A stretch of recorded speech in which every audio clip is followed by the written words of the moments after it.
Hi. మొదటివారు అనేకులు కడపటివారగుదురు, కడపటివారు మొదటివారగుదురు. మత్తయి సువార్త 19:30లో ఉంటుంది. యేసుక్రీస్తు ప్రభువారు స్వయంగా మత్తయి సువార్తలో చెప్తున్నట్లుగా మనకు కనిపిస్తుంది. మామూలుగా మాట్లాడుకుంటే వాడుక భాషలో ముందున్న వాళ్ళు వెనక్కి వెళ్ళిపోవడం, వెనకాతల ఉన్నవాళ్ళు ముందుకు రావడం ఈ యొక్క వాక్యానికి అర్థం.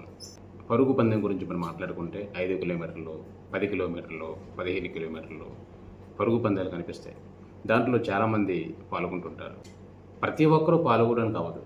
గురి ఉన్నవాళ్ళు మంచిగా వ్యాయామాలు చేసి చక్కటి ఆహారం తీసుకుని మంచిగా నిద్రపోయి బాగా సిద్ధపడి పరుగు పందాల్లో పాల్గొంటారు. పరుగు పందాల్లో పాల్గొన్న వాళ్ళకి మిగతా వాళ్ళకి తేడా ఏంటంటే వాళ్ళ ఫిట్నెస్ చాలా బాగా ప్రిపేర్ అవుతారు. కనీసం సంవత్సరాల తరబడి వాళ్ళు ప్రిపేర్ అయ్యి పరుగు పందాల్లో పాల్గొంటారు. ఎంతోమంది పాల్గొంటారు, కానీ వాళ్ళలో first prize, second prize, third prize ముగ్గురికే వస్తాయి.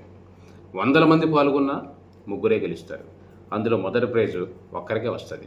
ఈ పరుగు పందాల్లో 3 రకాల మనుషులు కనిపిస్తారండి. మొదటిది ఉద్రేకపరులు, రెండవది ఉల్లాసపరులు, మూడవది ఉద్దేశపరులు. ఉద్రేకంతో కొంతమంది పాల్గొంటే ఉత్సాహంతో కొంతమంది పాల్గొంటారు, ఉద్దేశంతో కొంతమంది పాల్గొంటారు. కానీ మీరు చూసినట్లయితే మొదటి వరుసలో ఉద్రేకపరులు చాలామంది ఉండి చాలా వేగంగా పరిగెత్తేస్తారు. బాగా ఉద్రేకంతో పరిగెట్టేసి సగం దూరం పరిగెట్టిన తర్వాత అలిసిపోతారు.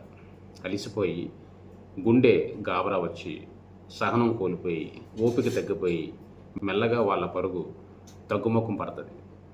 ఈలోపు రెండో వరుసలో ఉన్న వాళ్ళు ఉత్సాహపరులు. వాళ్ళు ఏం చేస్తారంటే వాళ్ళు మోటివేషన్తో పరిగెత్తి ఈ ఉద్రేక పరులను కూడా దాటిపోయి ముందుకెళ్ళిపోతారు. వాళ్ళ ఉత్సాహంతో పరిగెడుతుంటారు. ఉత్సాహంతో పరిగెత్తిన వాళ్ళు కూడా కొంతకాలం పరిగెట్టిన తర్వాత చివరికి వచ్చేసరికి వాళ్ళ ఉత్సాహం కాస్త ఆగిపోయి నిరుత్సాహపడిపోయి వాళ్ళు కూడా పరుగు వేగం తగ్గిపోతుంది. కానీ మీరు చూసినట్లయితే చివరి వచ్చే వాళ్ళు ఉద్దేశపరులు ఉంటారు కదా, వాళ్ళు పరుగు పందెంలో ఒక ఉద్దేశంతో పాల్గొంటారు, ఒక మంచి దర్శనంతో పాల్గొంటారు, మంచి కసరత్తు చేస్తారు. ఒక కోణంతో, దర్శనంతో, ఉద్దేశంతో ఉండడం వల్ల వాళ్ళు అప్పటిదాకా మెల్లగా పరిగెత్తి ఉద్రేకపరులు ఆగిపోయిన తర్వాత, ఉత్సాహపరులు కూడా ఆగిపోయిన తర్వాత వారి యొక్క స్పీడ్ పెంచి వాళ్ళు బాగా పరిగెత్తి చివరికి వాళ్ళే గెలుస్తారు.